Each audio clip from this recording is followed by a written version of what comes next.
week in, week out. We come on here to discuss Raw. We want to discuss how was it. Typically, man, we get pissed. And to be honest, tonight was almost one of those nights. Man, just the way everything was setting up. Before I came on here, before the show ended, all I could think was, I knew I wanted to come on here and just bitch, moan, complain about everything wrong with tonight's show. But fortunately, I don't have to. Thank freaking God they ended the show correctly, man. I gotta say, kind of knowing, just knowing how I feel about Hell in a Cell, I'm not very excited about it. A lot of it's just rerun matches that we've already seen. But they did build a little intrigue tonight. They got me interested. Now, if tonight would have just went the way I had perceived it was going to go after the events to start the show, what we've seen from past history, honestly, we've been through this before. That's all I could think of. We've been through this before. We've been down this road. But lo and behold, tonight they don't make us go down the road. We actually get something that's a little shocking, a little interesting, a little something to build to the story. Even though I think making Braun a heel was the wrong decision, we can't go back on that now. What we can do is try to progress, get forward, go forward, and get better. And I have to say, I think tonight was a step, small, but still a step in the right direction. Thought it was very intriguing. I thought things definitely were played out tonight. Kind of already knowing how they were going to play out. They still did a good job. Now, with all that being said, there were a lot of down parts. And I promise you, we are going to hit that in the review, as we always do. But on this one, I think we just got to take it as it came with this. You can't ask Raw for a lot right now. With all the garbage they've been throwing out there, we really can't proceed to ask them for a lot. What we got tonight, I'll live with it. It'll keep me intrigued for another week. Now, obviously, we'll still have this up here another week. But for this week, we're not going to have to sit here and rant and rave. Now, there are going to be different points. I will fair warn you. There will be many different points once we get into the body of this where I'm going to lose my mind. But for once, when it came to Roman Reigns, I don't leave with a bad taste in my mouth, hating the idea of next Monday. What this did is actually get me intrigued and want to see what plays out next Monday. Now, obviously, with next Monday being the go-home show, I already have an idea in my head. And if it plays out like that, yes, it's going to scare me. But right now, we're not going to play off the idea in my head. Are we going to settle for routine shows like this? No. God, no. But will we take it on this one? Absolutely. And the WWE had to come up big following the weekend that All In had. I wasn't there, but everything from what I hear throughout the community, people I know there, absolutely phenomenal. That's what a show should be like. But for tonight, we're happy. And with that being said, let's kick it in the intro, because I actually want to get to the review.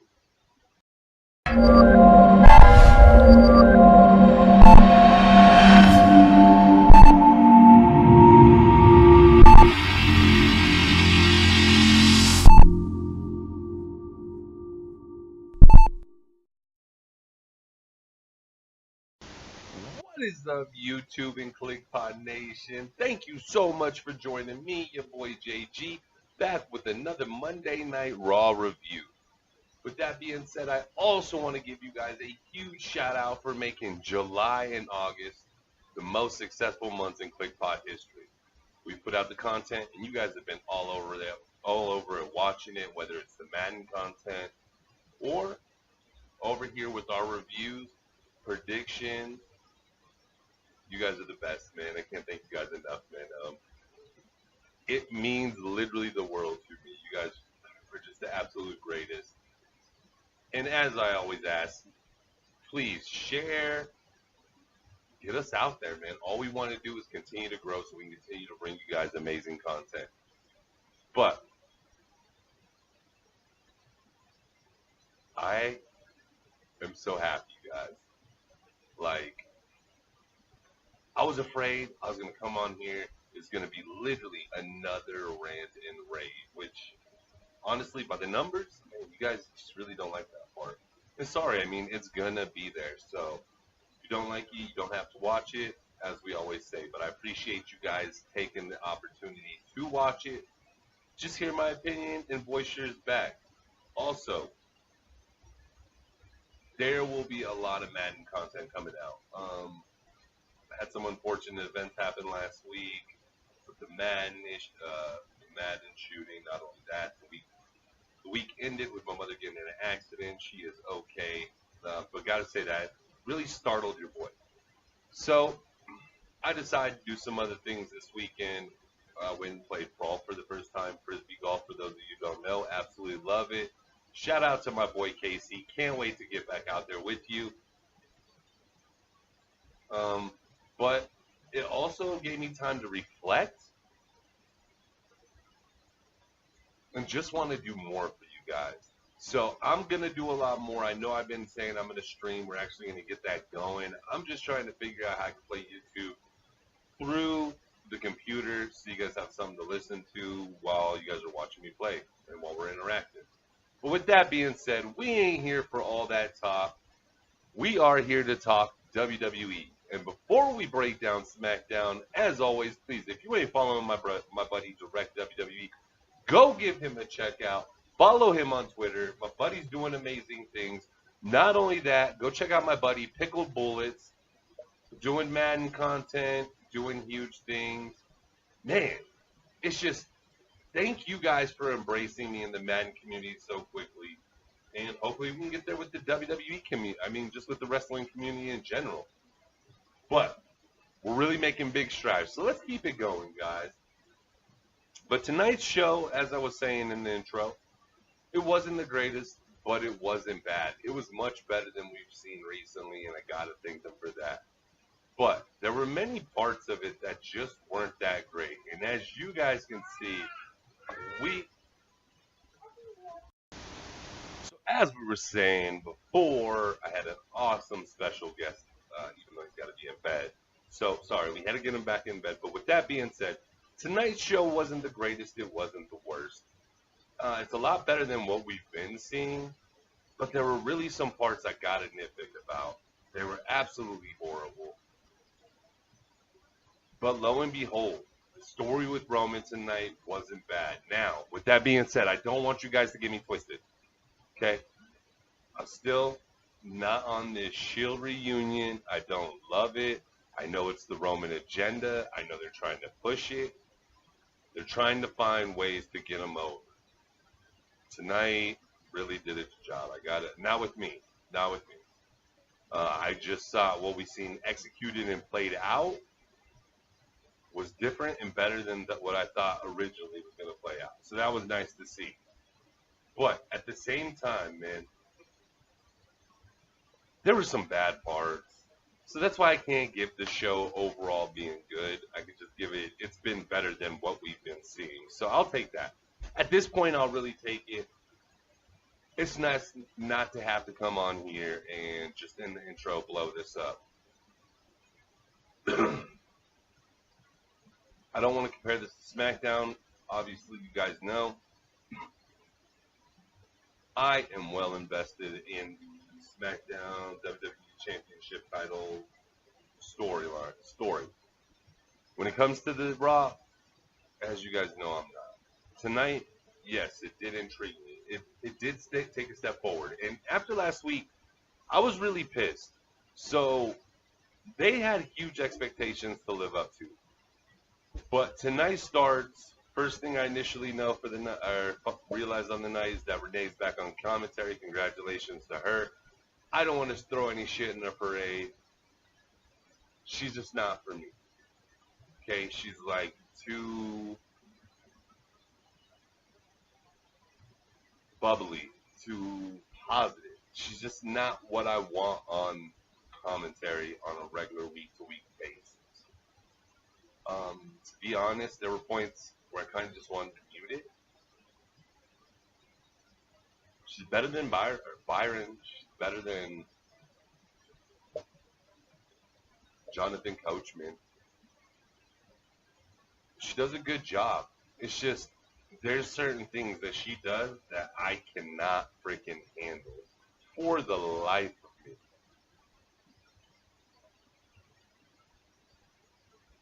One of those things is how everything is this magnified, glorious thing to her. But I don't want to sit here and bag on Renee. Yo, props to her. She's doing her thing. We need to get more female commentators out there. I'm fully about that. Renee's just not the one for me. To be honest, I want a heel female. I'd rather hear Mella on commentary. So that's along the lines of what I look for in a female commentator. We move on. Show kicks off. We get Braun Strowman, Drew McIntyre, and Dolph Ziggler starting out the show with a video package from last week. Cuts back to Braun. Braun's laughing. Braun says now that's what he calls justice. He wanted this. He wanted to do this face to face. He wanted to do this monster demand. Said he literally looked, and he reminds you, he literally looks in Roman's eyes and tells Roman, hey, I'm going to cash this in. You be man enough to take your beating, and let's move on with life. The whole time, he knows that Roman isn't going to take his beating like a man. Then what does Roman do? Roman forms back a pack called the Shield. And Braun wasn't having it. Braun knows that with the Shield around, he has no real chance of gaining the championship. Without him, oh, he should be standing the champ tonight. Tonight as we watch. Braun is so correct on this whole aspect. If this was any other storyline, we would look at Roman as the heel. But unfortunately, with this one, it's like Beauty and the Beast. Great reference for me. Beauty and the Beast is one of those weird Disney movies. To fill you guys on some information, my favorite Disney character of all time, Gaston. Why? He's the man. Not only that, if that was any other Disney movie, he would be the hero. Come on, the Beast kidnaps Belle, fall in love with her captor, and then Gaston comes to save her. That's the story. And that's what we get here. Roman in this is Belle. Roman in this is the Beast. Gaston is played by none other than Braun Strowman. The WWE Universal Championship is Belle. So think about that for a second. But Braun said enough is enough. He knew he needed to form a pack. So that's why he got with Drew and Dolph. Which, personally, I think that's a killer non-stop stable. And I think tonight, the WWE moved in the perfect way to book these guys going forward. And I'm going to explain that as we build into the show. But then we get Drew get on the mic. Talks about how it's time for them to feast on the WWE superstars. Dolph says they are the most dominant thing in WWE history. And he starts out with the greatest shit in the world. Says they are more dominant than the Nation of Domination, which I absolutely love. Dolph proceeds to talk about how they're even more dominant than DX. How they're more dominant than the Shield. The Shield started this, but they're going to end it. So this was an absolute fantastic way to start the show off. You got me intrigued. You got me interested. At this point, out comes the Shield, walking through the crowd, taking their time. Out from the back comes the acting GM, Baron Corbin, doing his job. Start sending the superstars from the locker room out there to stop the Shield from getting in the ring. Sends out the first wave, Shield destroys it. Sends out the second wave, Shield destroys them as well. Sends out the third wave. The second wave destroys them. Shield gets in the ring. We get a heads-up battle. The Shield versus Braun, Dolph, and Drew. For now, we're going to call them the Unstoppables until they think of what to call themselves. So we got the Unstoppables versus the Shield. No, we're going to call them the Movement. We're going to call them the Movement because they're trying to change things around here. So we got the Movement versus the Shield. Beautiful. Baron sends out the third set. Third wave. Third wave comes down to the ring. Separates everybody. Finally holding everybody apart. We get a few separations. Seth Rollins breaks loose. Quick attack. Finally, we get everybody separated. People are going their separate ways. Everybody's dragging the Movement to the back. Shield breaks loose. Shield runs to the back, following the Movement. We go to commercial break. We come back from commercial break. The Shield's being arrested. Backstage, it's pandemonium.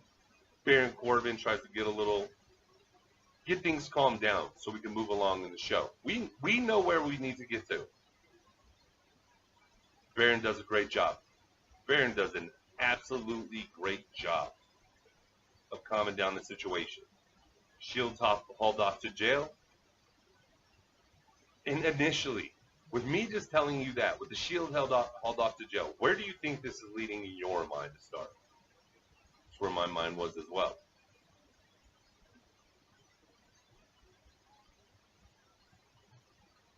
This is one of my frustrations with Renee. I know she's a babyface announcer. I get it. They're commentating. With that being said, tonight she speaks about she doesn't understand why this is happening to Shield after the Movement destroyed everything last week, destroyed everyone. For me, instantly, man, I'm like, Jesus Christ, do you not remember 2 weeks ago? 2 weeks ago, when the Shield destroyed Braun? I didn't hear you saying shit then, even on Twitter. Minor details. Now, we get my first nitpick of the night. What did I tell you I didn't want to see? Evolution should be fantastic, but what did I tell you was going to be my biggest frustration about it?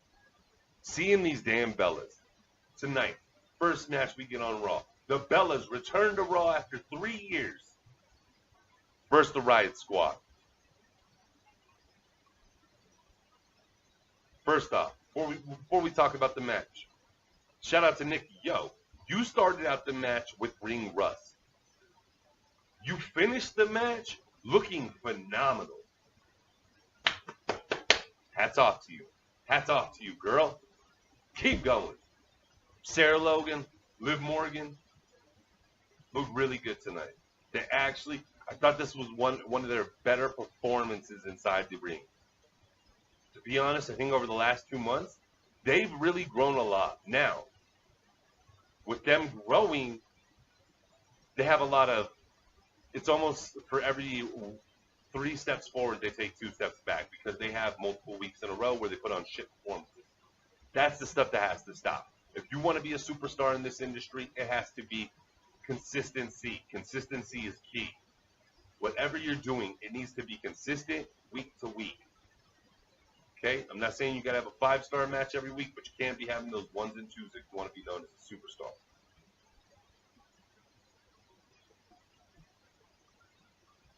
Now, back to the match. As I was saying, right out the gate, Nikki looked rusty, man. Had a bad hip toss.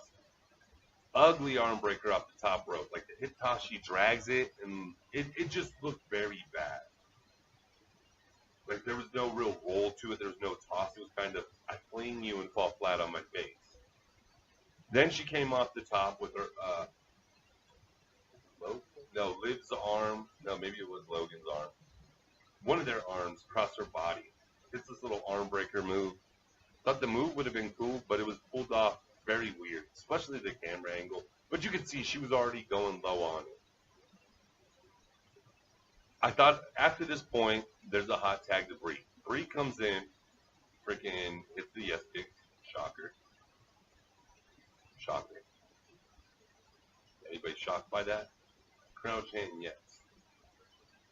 That's where I got to get on the crowd. Stop supporting this nonsense, man. You tell me what she did to show you she deserved to be back in that ring tonight. I have even written down here, man. When I look at Brie Bella is the definition of the Divas era. You think I'm playing? Watch tonight's match. Like I said, shout out to Nikki, man. For 3 years? Yes, your first sequence inside the ring tonight did not look good. Absolutely looked garbage. It looked like you were off for 3 years. But when you came back in and you started clearing house, it looked absolutely amazing. Now, Brie, shit, she looked like she'd been off for her whole life. She hits the freaking yes kicks. She's going to attempt a suicide dive, right? And I figure they're going to try to play it out to where Sarah hits her as she's coming out. Well, she doesn't even finish it. She starts falling before Sarah's even touched her. Falls to the ground. Botch. Huge botch. It got so bad, even Corey Graves had to point out during the match. Renee said something about, you could barely tell any ring rust, something like that. And Corey Graves was like, what are you talking about? I'd be surprised if Brie makes it to Hell in a Cell, because that's how bad it was. So, the chaoticness doesn't end there. We get a hot tag to freaking Nikki. Clotheslines, comes in on fire. Clotheslines, beautiful drop kick by this woman. Pin attempt, only a 2 count. Broken up by Logan. Once again, they're going to try to do, they're trying to get the crowd hyped. Brie's going to try attempt another freaking suicide dive on Ruby and Liv. Sarah and Ruby. Botchamania again. Almost broke their freaking legs. Not only that, almost breaks her own freaking neck, man. I told you, man. I have no problem. After seeing Nikki tonight, I have no problem. I look forward to seeing her at Evolution. Because after the more matches she's going to have back, by the time we get to Evolution, I think she's going to be on the top of things and rolling. I think she's going to be on fire by that point. But Brie, you need to scratch that from the show now, unless you're trying to get your actual women who wrestle injured. So as I was saying, Nikki was looking good. She hits the rack attack. If you don't know what that is, it's a modified cutter. Absolutely love it. Gets the 1, 2, 3. Beautiful. Beautiful. We find out at the Super Show Down Under, we're going to get the Bellas and Ronda versus the Riot Squad. To be honest, I'm looking forward to seeing 5 of these members of this match. 6, you need to go back to Ohio Valley or somewhere and get better or train or just do something, because I've never thought you were a good wrestler. I've always thought Nikki was the actual talented one. It's literally your looks and your name being attached to Daniel that's getting Brie through. So, I don't know. If you guys felt different about Brie's performance, please tell me down below in the comments. Other than that, how did you guys think Nikki looked after being back for 3 years? Like I said, I thought she looked really good. I think she's going to look better by the time we get to Evolution. She's going to be a woman on fire. Absolutely see it. Finn walks up to the Constable. He wants a rematch. Constable, first off, asks him, dude, like, have you seen what's going on tonight? This show has already been purely chaotic with the Shield, Braun, everything going on. And you want a rematch? Like, my focus, instead of being on being the GM, it should be on a rematch with you. Finn says his speech, works well with his words, gets his rematch set up. Not only does he get his rematch against Baron Corbin tonight, but we find out it's going to be the main event for the evening. Then we get Chad Gable versus Bobby Roode. They're approached by Charlie. She's asking about them forming a new tag team. Gable goes ahead and speaks up, says he loves the way that Bobby carries himself in the spotlight. Said he's got to be a part of that. Bobby's with it. They go to the ring. Bobby, you're done. Bobby Roode's career in the WWE is officially done. Is Bobby hopeful? I'm sorry. I'm actually thinking about doing a pipe bomb this weekend talking about the rise and fall of Bobby Roode.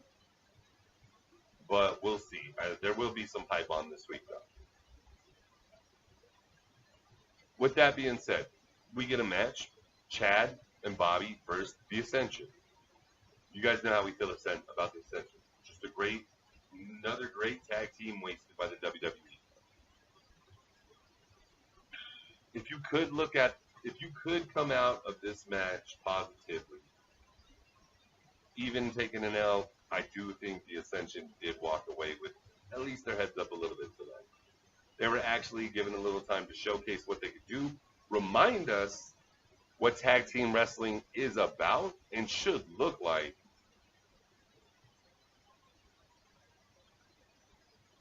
And remind the world why they should be one of the better tag teams.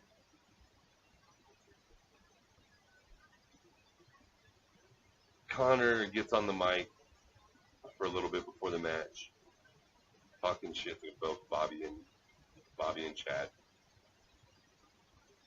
Match starts off.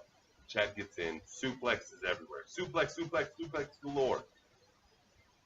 Tags Bobby abrasively. Bobby gets in.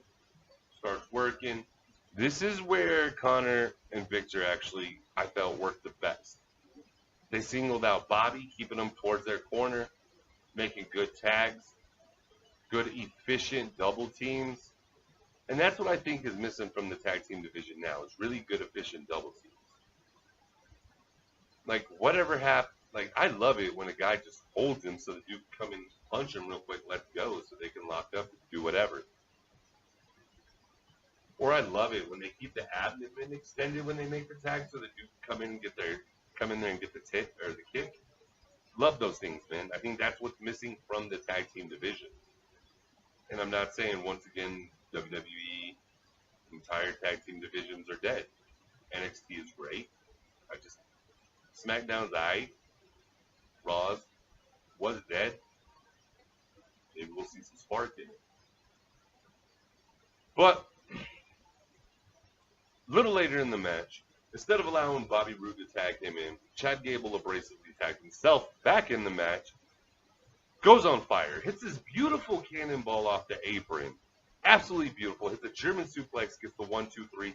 Chad and Bobby walk away victorious. Honestly, I don't see why these two are even in the storyline together or what the point of this is.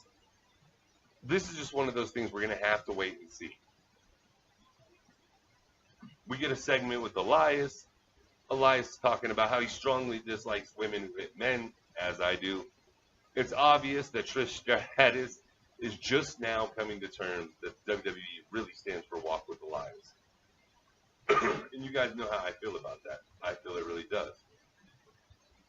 Proceeds to just talk crap about Columbus, Ohio. Speaks that if Christopher Columbus knew his name was going to be referenced with the city, he would have turned back and went home to Spain.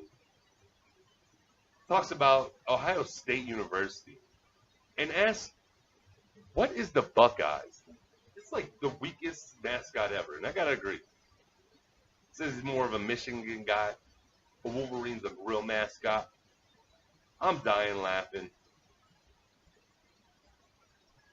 Out comes Alexa Bliss, knowing it's her hometown and all. You know, at first she initially starts like she's going to prep up the city. What the hell?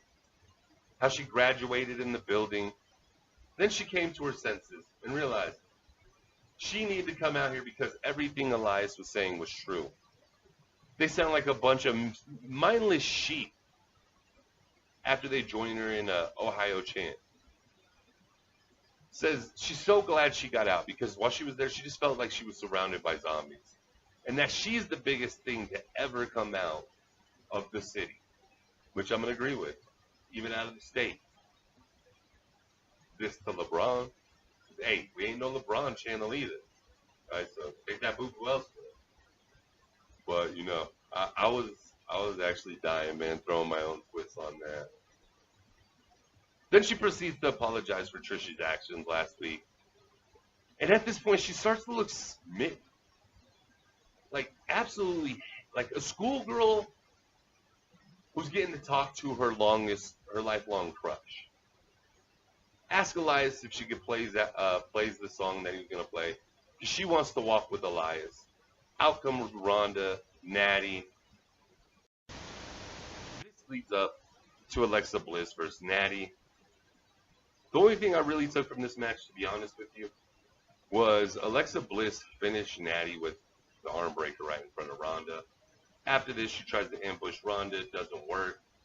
Alicia Fox and Mickie James paid for it.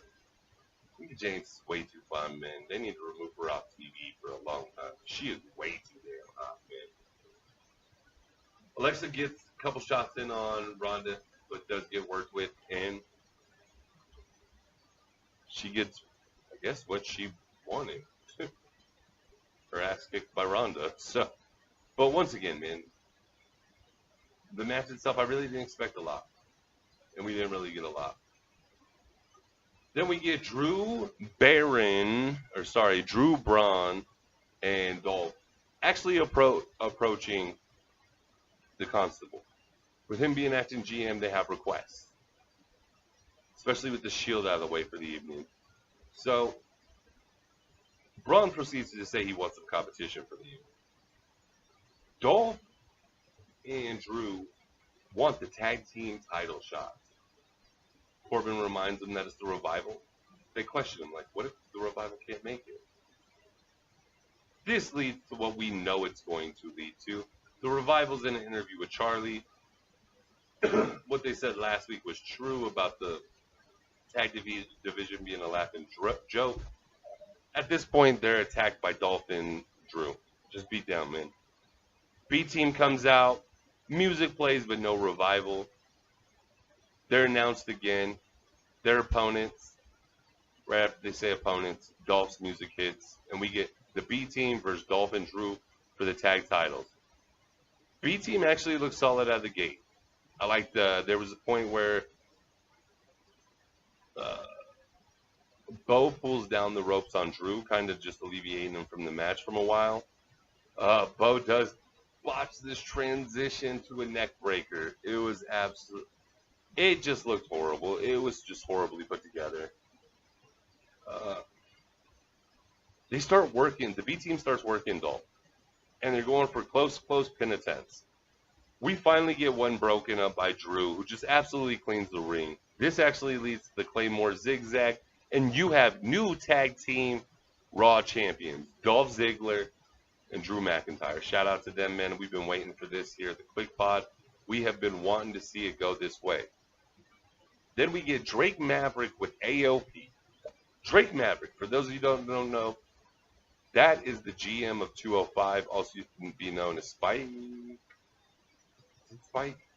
God, it's been so long since I've seen him on TNA. I forgot what his name was over there. But so we get Drake Maverick with AOP. Absolutely love this. Shout out, we come back. We get a segment about the Connors children. I absolutely love those. Those are such heart-building moments, man. And they just leave you warm feeling afterwards. just how amazing these kids are with the things that they're dealing with. Absolutely love it. Shout out to these kids. Shout out to the WWE for doing this every year. Absolutely love it, and let's never stop. Then we get AOP and Drake Maverick specifying why they're with Drake Maverick. Yes, he is the manager of 205, but he is also now the manager of AOP. We get AOP in a squash. I don't even think squash match is the word. Let's just call it an absolute burial of some squash team. AOP wins. Hopefully, they start building AOP in the right direction. Now, we get to another nitpick part of the show. I know a lot of you guys are out there gonna probably felt super entertained by this. I didn't. And this is Shawn Michaels being on Raw. I'm not much for the nostalgia act. Yes, I love the old school. But the thing about the old school that makes the memories so great is that I don't see most of the people from that era wrestling. It's just like my favorite quarterback of all time is Drew Bledsoe. My favorite baseball player of all time is Chipper Jones. My favorite basketball player of all time is Kobe Bryant. Things that make them so great is the memories I have of them. Not the older they get, the more and more I see them, the more and more they kill whatever memories were left of them for me. So we get Shawn Michaels. Says he'll be watching with a keen eye the match between The Taker and Triple H at this Super Showdown Under. Says he needs to talk with his fellow Hall of Famers. He would understand if them picking The Taker if the streak was still intact, but it's not. In fact, Triple H is going to win, and he proceeds to give some reasons why. For me, I found this a very freaking boring segment until the Taker's bells tolled. Taker appears. First thing I noticed, I know he kept the jacket on and the hat on, but Taker looked good, man. Looked good tonight. Looked real good. Proceeds to tell Shawn that the reason he thinks it's just became personal. 20 years Shawn and Triple H have been best friends. He's took the best from both of them and put them both down. And that the Taker thinks the real reason Shawn is out here tonight is because the Taker took Shawn's career. Shawn proceeds to come back, say it's not about that. Says he's a man of his word, integrity, a man of honor. Stayed retired out of respect to the Undertaker. First off, you're not a man of honor. You're not a man of integrity. You're not a man of your word. This is the same dude who literally sat there and told Bret to his face he didn't know anything about it when he fully did. Little details, man. Shouldn't have said none of that.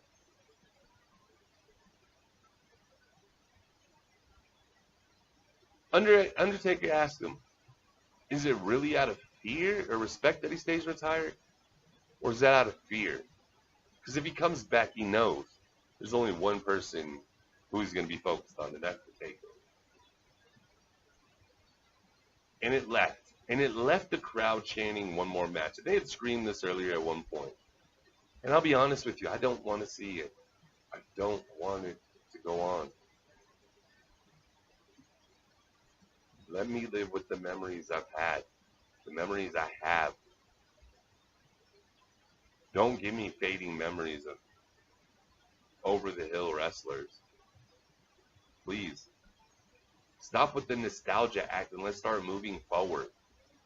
Like, to me, all this Fox deal is going to do is hinder how far your company's already came, because now you're relying back to promotions with aka superstars.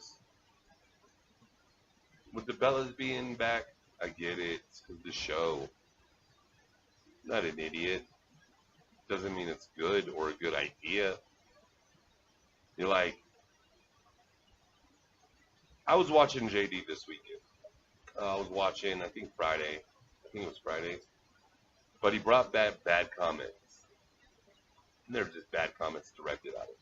And one dude just like explains to him, like as if JD doesn't know, why the WWE brought the Bellas back for Star Faction going into Evolution and then proceed. Nobody wants to see those indie hall loser female wrestlers. This is what the dude tells JD.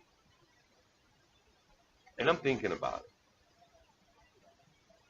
it. And what I took from it is, yes, you are correct. We all know this. Fellas are there for star power. But what good is star power if your program's shit? If the match they're in is shit? I know the saying is, any publication is good publication. Whether it's bad, positive. I just don't agree. Because, like tonight, if you would have just had some newbie watching Brie wrestle, you think they're really going to want to turn in for her in any kind of a big match? Fuck no. To be honest, they're going to be turned off to the program. Turn the channel real quick. They don't want to watch Botchmania. Who does? But if you leave the crowd saying at Evolution, God damn, these women are amazing, I want to see more of this, and even if it's just 5 fans, that's 5 fans you didn't have before. After what I've seen from the Bellas, do I think any fans will want to watch after they watch them? Nikki, yeah. Dudes that are just perverts, yeah. They're just looking at chicks for their appearance. Dudes that actually want to watch chicks wrestle? No. And that's the respect you have to gain, is the chicks, is the dudes that don't wrestle. Which brings me back to why I've been talking about it, or why I brought this up, talking about the Taker, Shawn Michaels, and the crowd chanting one more match. Dude, we don't need it. Okay, I know you need some star power as you go on to Fox with this deal. But let's be honest, if you put on shit, people aren't going to watch. Okay, if people tune in and they're like, oh, this is the same shit I remember as a kid, but worse. People aren't going to watch. So you're never going to get new viewers. That's never going to be what's best for business. And so all you think that like the WWE's booming right now at its highest points, it's not. And I'll be the first one to be honest with you, man. I know there's a ton of you out there that really think the XFL is going to be successful. Ha, ha, ha. That's a joke on you. Who the hell is going to want to watch the XFL other than you wrestling fans? But if you watch real football, you're going to realize watching this, it's going to be like watching the Canadian Football League. How many of you that are football fans out there turn to the Canadian Football League? And I know you're going to be like, well, it's different field size and all of it. Dude, Vince said he's only getting players that have never been convicted of anything. Doesn't sound like a fun league to me at all.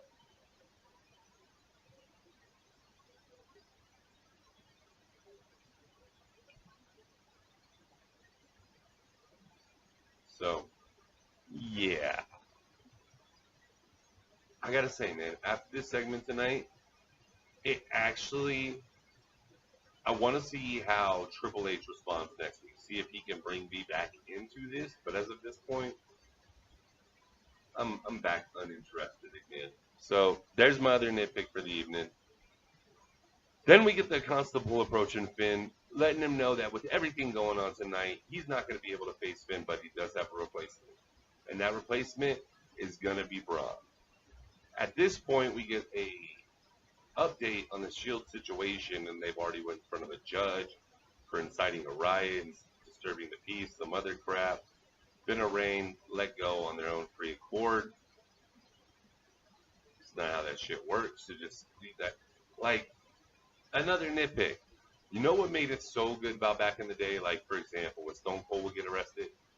We wouldn't hear shit about it until right before, not throughout this like, show updating me. Let me forget about it. Then you come back to it and let me see the bang.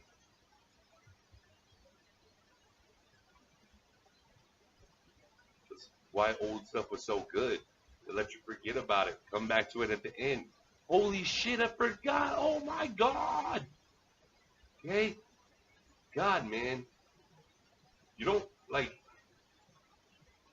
sometimes the climax is best being built by not doing anything at all.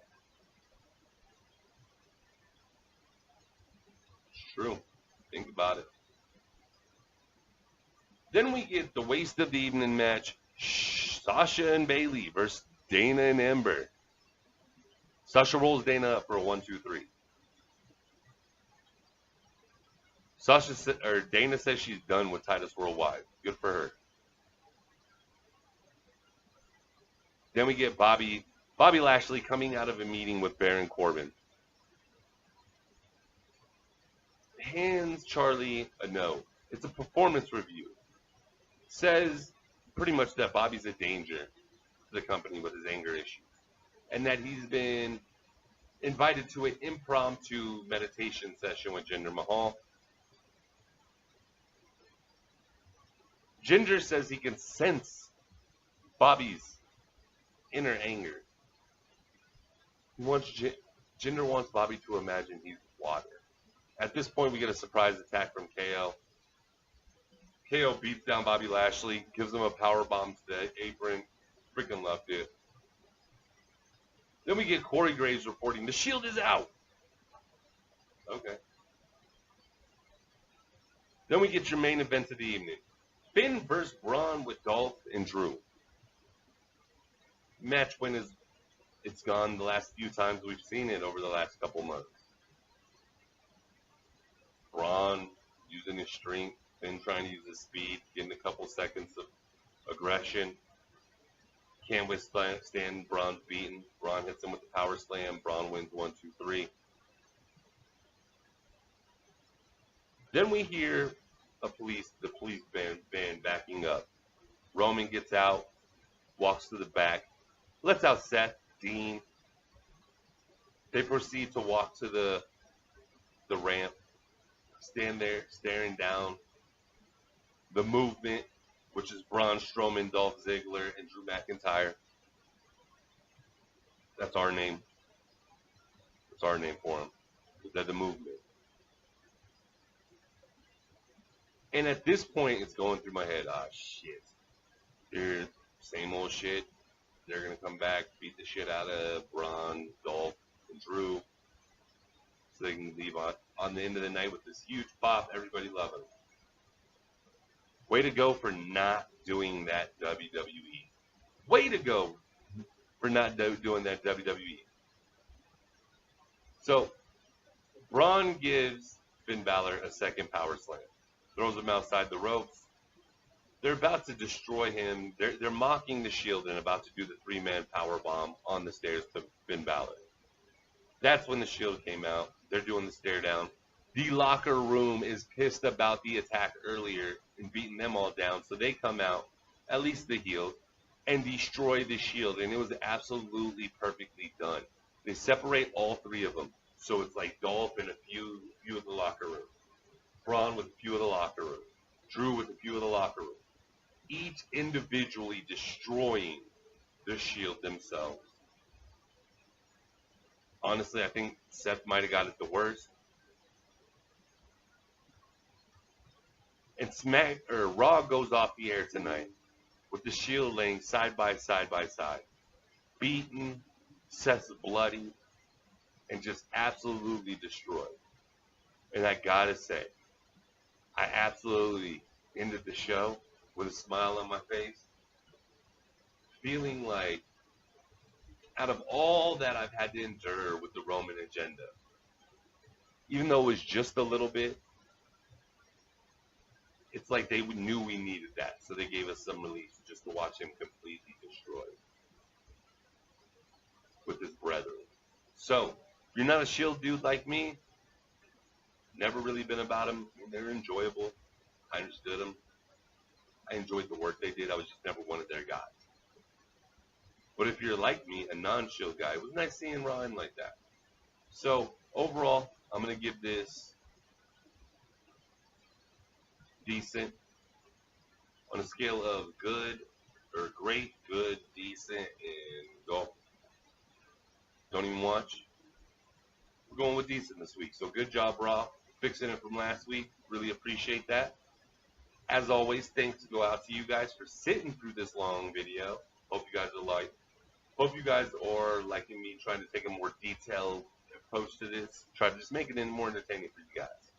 sometimes I listen to these and they're lackluster. So I definitely want to bring, more of the excitement to you guys, even if it's not a good show. But with that being said, please, as always, subscribe, like, check out our Madden content. I will update you guys with when we will actually stream this week, because we will actually be doing that. But as always, guys, thank you for tuning in each and every Monday night. I will see you guys tomorrow with a Madden video, as well as our Tuesday night SmackDown review. But until then, as always, take names, kick ass, and peace.